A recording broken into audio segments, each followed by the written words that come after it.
নবীজি একটা হাদিসে বলেছেন যে দুটো তরল পদার্থ আছে, এই দুটো যার সৌভাগ্য নসিব হয়েছে ইনশাআল্লাহ সে জাহান্নামে যাবে না ইনশাআল্লাহ।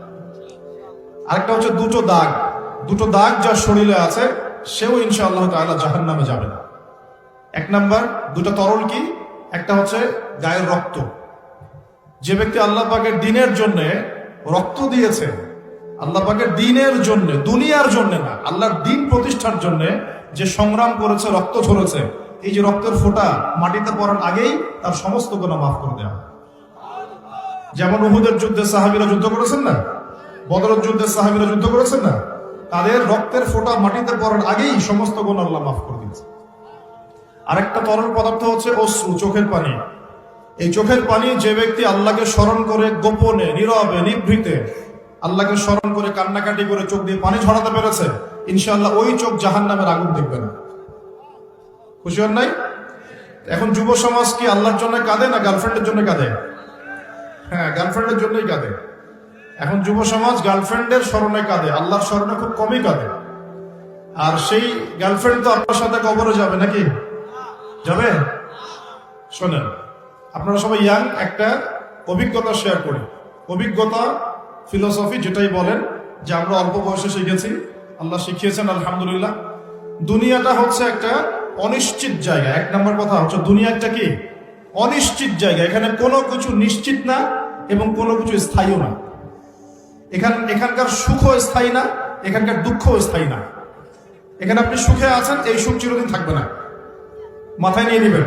এখন খুব সুখে আছি আলহামদুলিল্লাহ, কিন্তু এই সুখ কিন্তু চিরস্থায়ী হবে না, মাথায় নিতে হবে। এখন খুব কষ্টে আছেন, এই কষ্টও চিরস্থায়ী হবে না, সুখ আসবে পরে। এখন সুস্থ আছেন, এই সুস্থতা চিরস্থায়ী হবে না, অসুস্থ হবেন। আবার অসুস্থ আছেন, এই অসুস্থতা চিরস্থায়ী হবে না, আবার আপনি সুস্থ হবেন ইনশাআল্লাহ। মানে দুনিয়াতে কোনো কিছুই চিরস্থায়ী না। কারণ কি? কারণ দুনিয়াটাই তো চিরস্থায়ী না। মানে এই দুনিয়াটাই তো চিরস্থায়ী না, এই কারণে দুনিয়ার কোনো কিছুই কি না, চিরস্থায়ী না, সব টেম্পোরারি। এটা হচ্ছে দুনিয়ার বাস্তবতা, হাকিকত। কোনটা স্থায়ী? ওয়াল আখিরাতু খায়রুন ওয়া আবকা। আখিরাত হচ্ছে চিরস্থায়ী এবং উত্তম, এটা স্থায়ী। এখানে যে খারাপ আমল নিয়ে যাবে, অনন্তকাল ওই খারাপ আমলের ফল তাকে ভোগ করতে হবে।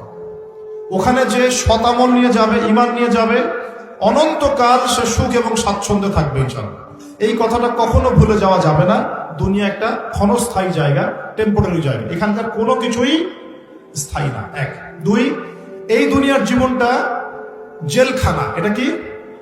এটা আমার কথা না, নবী সাল্লাল্লাহু আলাইহি ওয়াসাল্লাম বলেছেন, আদ-দুনিয়া সিজনুল লিল মুমিন। দুনিয়া হচ্ছে মুমিনদের জন্য কারাগার।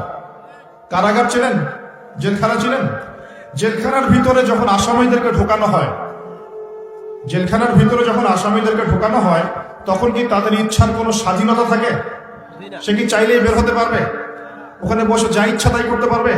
পারবে না। আল্লাহর নবী বলছেন, এই দুনিয়ার জীবনটা তোমাদের সবার জন্য হচ্ছে জেলখানা। আমরা মানে মুমিনদের জন্য। আর যারা কাফের, আল কাফেরদের জন্য আদ-দুনিয়া সিজনুল লিল মুমিন ওয়াল জান্নাতু লিল কাফির। কাফেরদের জন্য দুনিয়া হচ্ছে জান্নাত। জান্নাত মানে যেখানে যা ইচ্ছা তাই করা যায়, তাই না? জান্নাতে আমরা যা ইচ্ছা তাই করতে পারবো ইনশাআল্লাহ। এখানে কোনো রকমের বাধা ধরা নিয়ম থাকবে না। সবাই আমরা আল্লাহর দিদার লাভ করবো ইনশাআল্লাহ, আল্লাহর নিয়ামত ভোগ করবো। আপনি যা চান তাই দিবেন, দেওয়া হবে ইনশাআল্লাহ। এই হলো জান্নাত। তো এই দুনিয়ার জীবনটা মুমিনদের জন্য কারাগার, আর কাফেরদের জন্য জান্নাত। তাহলে বুঝলাম দুনিয়া ক্ষণস্থায়ী, এটা স্থায়ী না। এটাও বুঝলাম দুনিয়ার জীবনটা কারাগারের জীবন, যেখানে আমরা নিজের মন গড়া আমল করতে পারবো না, নিজের ইচ্ছার কোনো স্বাধীনতা নাই এখানে। আমার দুনিয়াতে আমাদের ইচ্ছার কোনো স্বাধীনতা নাই। আল্লাহ পাকের ইচ্ছার অধীনে আমরা পরাধীন।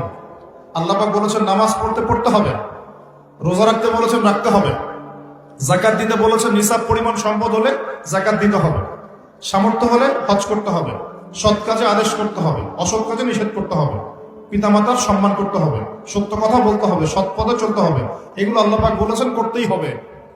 আল্লাহ বলেছেন এখানে শিরক করতে পারবে না, বেদাতি আমল করতে পারবে না, এখানে হারাম খেতে পারবে না, জেনা করতে পারবে না, মাদক খেতে পারবে না, হ্যাঁ, অন্যের সম্পদ নষ্ট করতে পারবে না, অন্যের নামে গীবত তহমত অপবাদ দিতে পারবে না, অন্যের হক নষ্ট করবে না। ঠিক আছে?